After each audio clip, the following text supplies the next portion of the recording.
Hi guys, so we're still at Trailguide to the Body. So I am going to present the transverse process of C1 and also the cervical lamina group.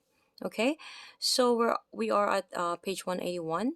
So have looking at image here, having partner in a supine position. This is the anterior lateral view with head rotated away from the side you are palpating. Okay, so you can see the image here.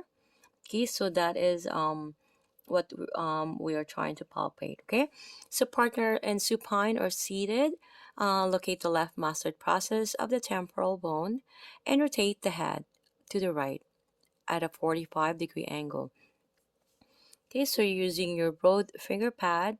You're gonna slide slightly inferior and anterior from the mastoid process. You're going to explore deep to the sternocleidomastoid muscle for the solid bump of the transverse process of C1. So even pressing gently on these points can be uncomfortable for your partner. So use a soft touch. For reference, locate the other transverse process of C1. Cervical lamina group. The lamina group is the throat-like space between the spinous and transverse processes of the vertebrae. Although sizable on a skeleton, the laminar groove of your partner is filled with layers of muscles which render it almost inaccessible. The laminar groove is best thought of as a helpful region for locating muscle bellies. So you can see here northeast, west, and south. So we have the schematic cross section of the neck as if your partner were supine.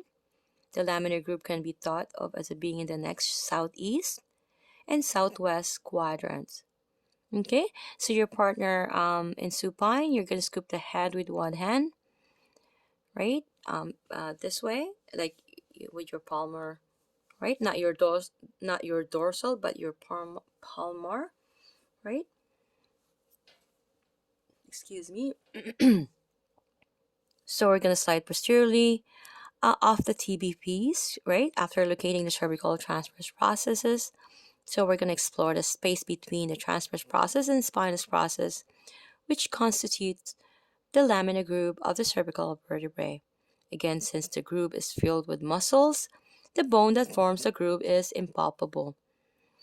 Okay, so C6 has a large anterior tubercle called the carotid tubercle. Its name corresponds to the carotid artery that passes immediately lateral to it. Although you would not want to, you can occlude the carotid artery by placing your fingers lateral to the cricoid cartilage and pressing in a posterior direction against the carotid tubercle. So long ago, this dramatic maneuver was used in emergency room as a last-ditch effort to stem hemorrhaging inside the skull. See you guys in the next video.